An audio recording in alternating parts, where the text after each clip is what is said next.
Hi everyone, this is Jan DeCinio with Daisy Janey, and today I have a very special guest that I'm interviewing my dad, Howard Goodhand, who grew up on a farm in Maryland, and honestly I don't know much about it, so I'm going to talk to him today a little bit about that and find out what that was like. So Dad,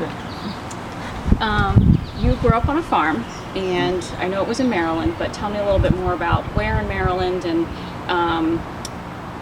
just a little bit more generally about that experience, like who lived there and what did you farm? Okay, the farm was a dairy farm on the eastern shore of Maryland, which near Centerville, Maryland, and it was considered very rural because we were 12 miles from high school. Oh wow. So we had to ride a bus, and the bus ride every day was about an hour with all the start stops and so forth. I don't remember what time we left or when we got home. Right. But, well, since it was a dairy farm, were you just taking care of the cows? Like, did you grow food for the cows? yes. Did they pasture them? How did that work? Well, my father was a tenant farmer. What is that? Which means he had to, the crops that he grew, half of the proceeds from the sale of the crops went to the landlord. Okay.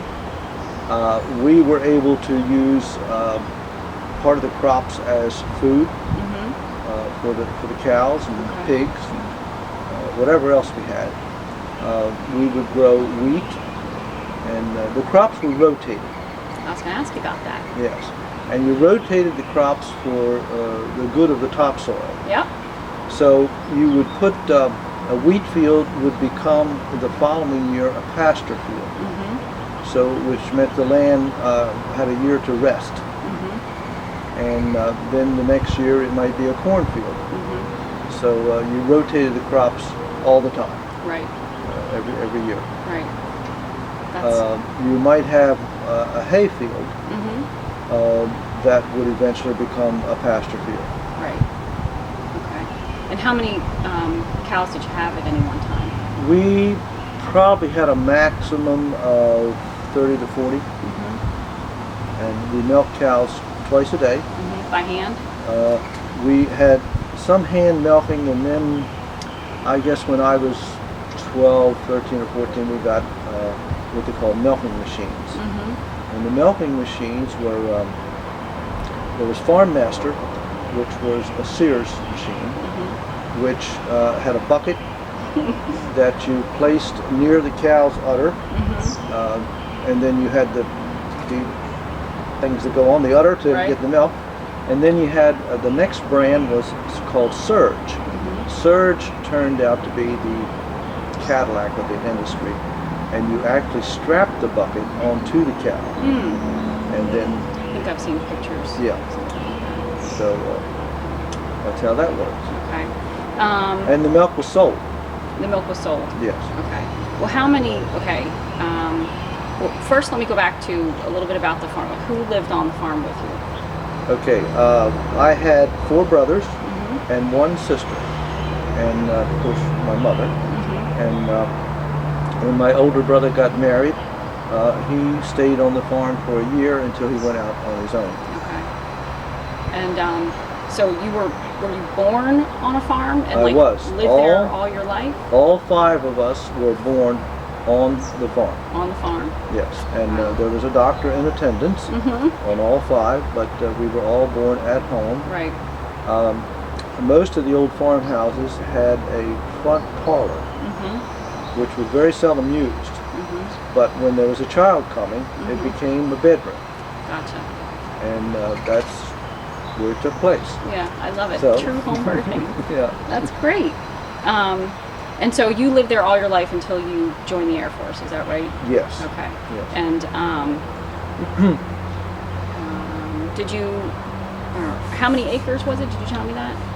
The farms that we were on more than one, averaged from 150 acres to 200. Okay. Wow. And so then half of that was what was given to the landlord, and of those 150 of the crops we grew, the money crops were corn, wheat, sweet corn,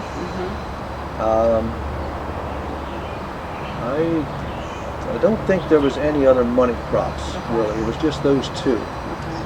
We grew tomatoes, but yes, okay, we did sell tomatoes. I remember now. We sold tomatoes, but anything else in the vegetable line we grew to eat. Okay. And so each year when Granddaddy would plant those fields, did he have seeds saved from the prior year, or how did he get the seeds that he planted? No. Usually there was companies that would provide seed, sometimes you would get a discount if you would put the name of the seed, like DeKalb, I remember, was a very I can picture that one, and they would, if you would put the sign out front that you were using DeKalb seed, you get a discount or something like it. And I'm trying to think about the wheat. I think we might have saved that ourselves. I'm not sure. But each year you had to fertilize, and when you planted the seed, everything had to be fertilized all the time. Right. Well, I was going to ask you about that too. So, what did you use for fertilizer? What was available? It was a commercial fertilizer. But we also had, from the cows, you had manure. And my father had a manure spreader. So in many cases, the pasture field that was getting ready to be turned into a different crop, any field that was about to rotate to a growing crop, you would spread the fertilizer on that field. And it was mixed not only with manure, but the straw, the bedding kind of stuff, and it was a mix. So there was nothing offensive about it to us. Right. Was it sprayed on, I mean, was the manure, you said he had a spreader, but was the rest of the fertilizer that you used, how was that applied? It was a granule thing, and you mixed it in with the cedar. It was, you might have one chute that was shooting fertilizer and another chute that was shooting the seed and that kind of thing. And it's probably more modern now, but that's what we had. I'm sure it's probably pretty, there are a lot of different ways that you can change that. But so what was the soil like then? Well, the eastern shore of Maryland is very, very rich topsoil. There are no rocks to move. And it is just one of the garden spots of the world as far as rich topsoil. And very level. Right, so that helped lend itself well to the... how were the crops harvested each year? Okay, in my early years, I remember harvesting corn by hand. Oh, wow. We actually, the corn had to be planted in rows that were checked, which meant you could go either way. There were 4 exact hills of corn. They weren't planted in a row like we see today. They were planted in what they call checks, every 4 feet or 3 feet or something, I forget. So you would cut them off by hand and put them in these shocks. And the corn was put in the shocks, and then after it kind of cured, we would go out and husk it by hand, throw it into these piles, and then the piles were picked up by hand and thrown into a wagon. You drove the wagon up to the corn crib, and with a big corn shovel, you shoveled the corn up to a high window where you would toss the corn in because it had to fill up from the bottom. And that's what you would use to feed the cows too? That was for feed. And then we would also sell some. There was trucks that would come pick it up and that kind of thing. Because we didn't have a truck to haul anything. So and did he track his yields each year? Yes. What he got from each field and what worked? He would pride himself on the yield per acre. And I know in sweet corn, he was one of the tops in the area for sweet corn per acre. And did he know, this year I tried this differently, or I did this differently, or I planted the corn on wheat from last year? Did he know what that sort of magic formula was? I don't remember. You just think he got He was just hard good work. at it, you know, good at it. He had been a farmer all his life. He was raised on a farm. The corn actually went to a cannery. It was I forget the brand name, and the tomatoes. Tomatoes went to a cannery. For commercial sale. Yeah, we did not sell roadside produce, Right. that kind of thing. Okay. Well, that was going to be another question I asked, because I didn't know if Granddaddy grew up on a farm too, and He did, how that works. and my mother Okay, also so grew they're up on a farm. in that same area? Yes. In Centerville? Yes. Okay. And were there the farming methods they used sort of passed down to them? This is what their parents did, so this is what they knew Yes, worked? except that they started out with horses. Okay. Everything was horses and mules. Sure. And I think in 1942, my father bought the first tractor. It was a tractor with steel wheels because the war was going on, and you couldn't buy rubber Yeah. for anything unless it was part of the war effort. And then later, after the war, he was able to change the wheels to rubber tires. Wow, that's so interesting. Yeah. He also changed the gear on the tractor at that time to give us what they called a road gear. It went 20 miles an hour. Right. So, so 1942, you were 6 years old. When Yes. that tractor came to the farm, was that like exciting? I don't remember a lot about it because, of course, I wasn't allowed to drive it. Right. And it was a big deal as a farm boy when you were able to drive the tractor. And how old did you? I would say anywhere from 10 to 12 boys were started driving the tractor. Yeah. So, and that was a big thing. Yeah. Were there other things that you remember over the course of being on the farm that were like new technologies that maybe the companies were trying to sell you, or different things that he tried that like worked or didn't work, or was he kind of not into that? The milking machines were a big innovation for us. Right.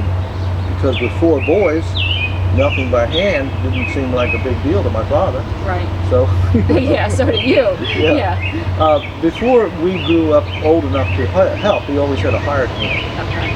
And sometimes he would have a hired hand and his wife. And the wife would help my mother, you know, in the kitchen and stuff like that. Okay. Some farms, we had what we call a tenant house with a hired help. And most of them were black people. Right. And then we had some farms where there was a back stairway for the hired man. And he had no access to our bedrooms, but he had his own stairway to go back and forth to his bedroom. And we had outhouses. I was 10 years old before we had a bathroom. Wow. So, Do you remember that? Oh, absolutely. You do? Absolutely. Well, so what, in addition to the milking, like what were some of the other things that you and your siblings were responsible for? Well, the cows had to be fed. All the livestock had to be fed. That was part of the chores that you would do as a young boy. And the milk was picked up. We had what we call a milk house, which was, we had a refrigerated box, big, huge box that we put the milk in these cans.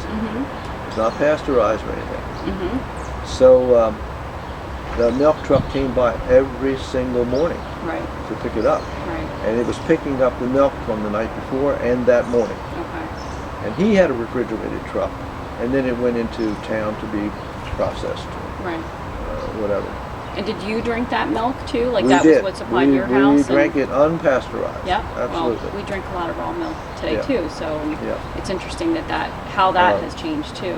I probably drank too much milk because I had an acne problem, and later found out that some of that can be from too much milk as a child. Interesting. Yeah. I didn't know that. Yeah. Trying to think what else. So, did grandmother have a garden?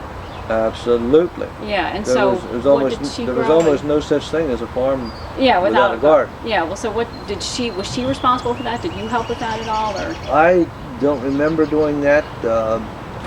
We might have. I'm sure my father helped plow it up each year. We she grew and canned a lot of vegetables because they had the winter to go through and not always running to the store for every little thing. So she would can a lot of vegetables. We had a meat house where we cured meat, and it was hanging out there in the meat house in the wintertime.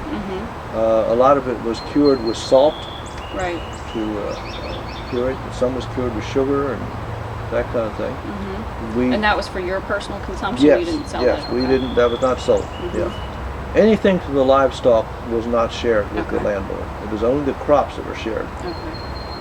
And I'm trying to think. Also we killed hogs once a year. And on hog killing day, that was a shared thing with other farmers in the area.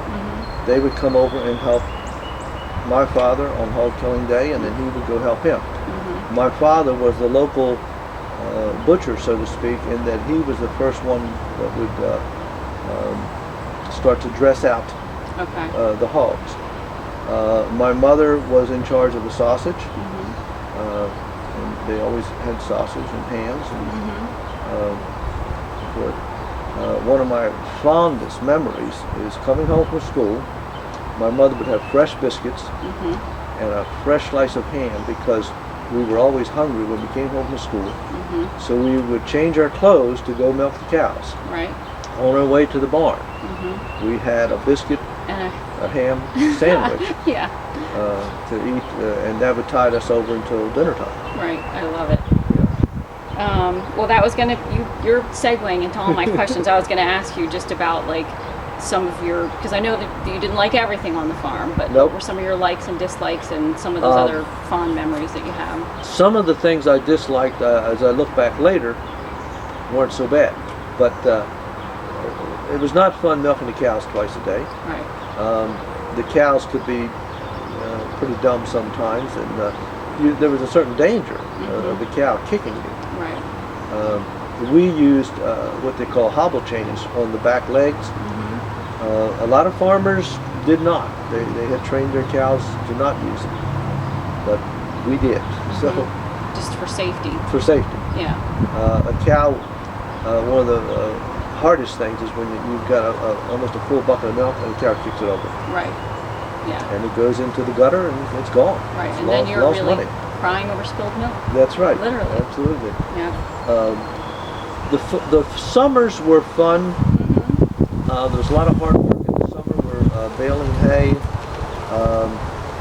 We had a silo which held something called ensilage. And ensilage is the corn when it's still green is brought in and ground up and goes in this huge, if you can imagine, a snow thrower kind of machine with a huge chute that went all the way to the top of the silo. Oh wow!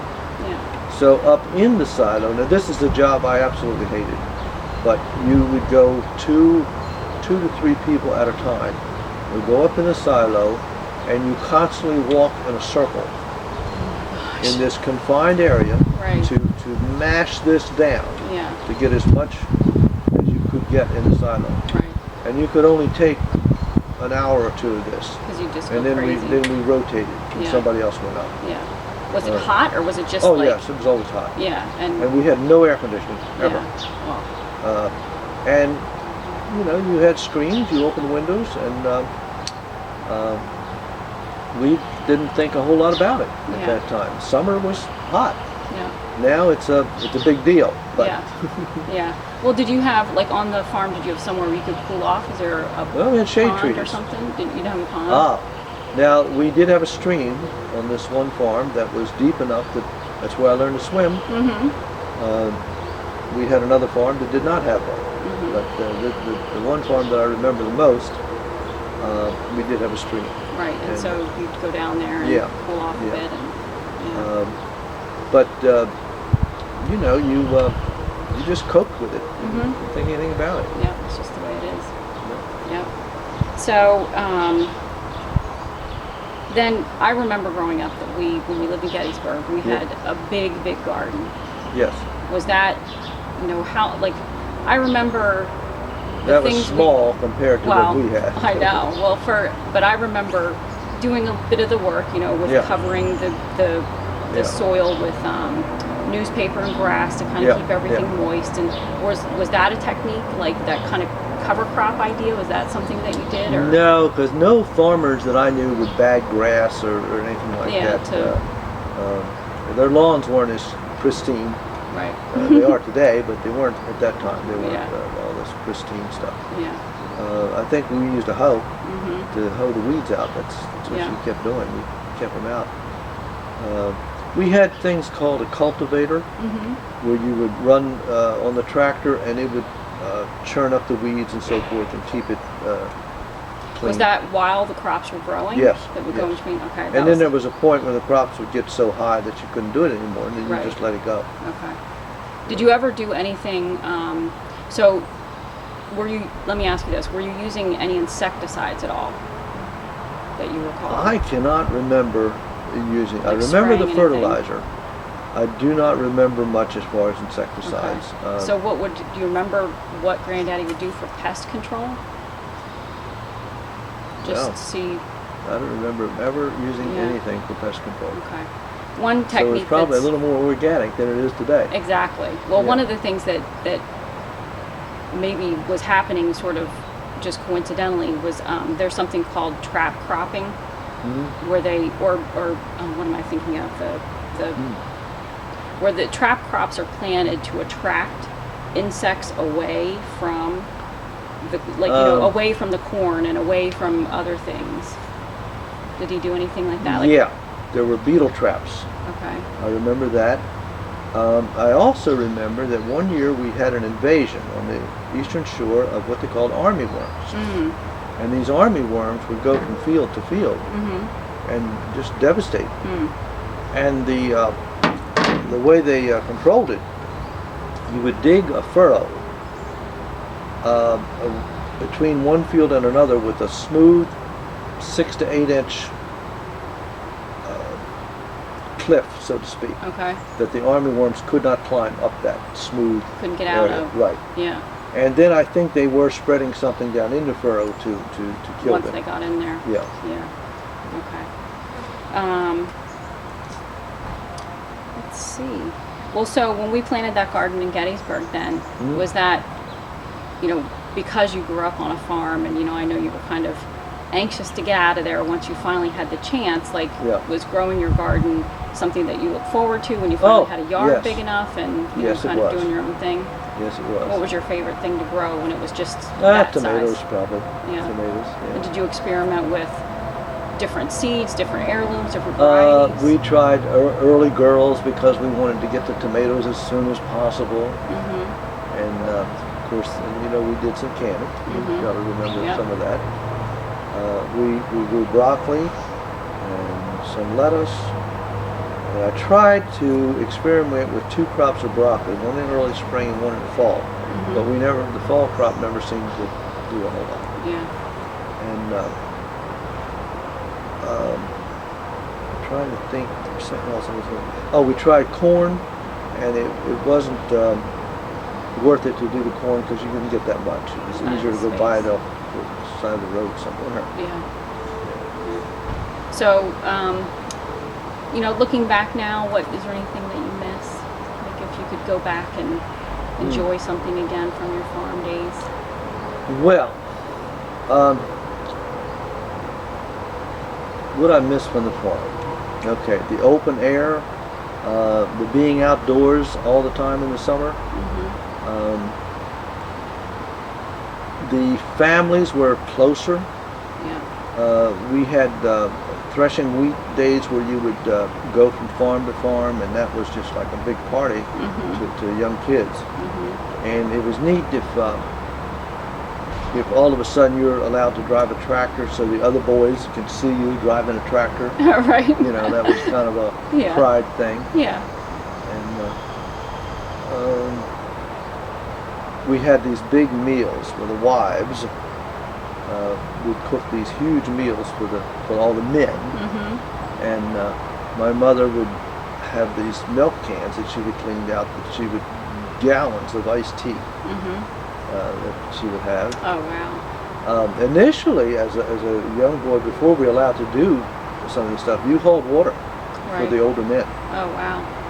That was your Because job. when they're out in the fields in like 90-degree weather, like today. you had to haul water out there. They didn't have fancy coolers or anything. You just hauled the water out. Right. Just made the trip. Yeah. We initially did not have a refrigerator. We had a guy would bring ice to the house. We had these huge chunks of ice we put in the ice box. We always a well. Of course, the water coming from a well was always cold. Good stuff. Yeah. Well, I appreciate your Oh, I have to sharing tell you this. about one other thing that young Go ahead. boys had to do. What's that? We had horse troughs, that we call them, for the cows and horses, and we had to pump by hand to fill up the trough. So that's some of the chores we used to have to do. You had to pump water to keep the trough filled. We had to haul wood to keep the wood box full in the wintertime. Yeah. Just a couple little chores.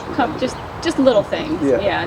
Not too hard or anything. Yeah. And I imagine too that there was, there was no sick day. There was no like I don't feel like it day. No. There was, you just did it. That's the way it was. And and do you feel like that work ethic?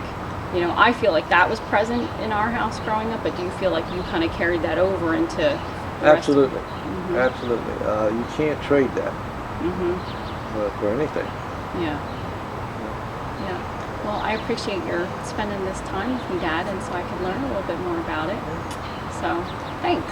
I'm glad to share it with you. I know. Let me give you a big hug. I'll edit this part out.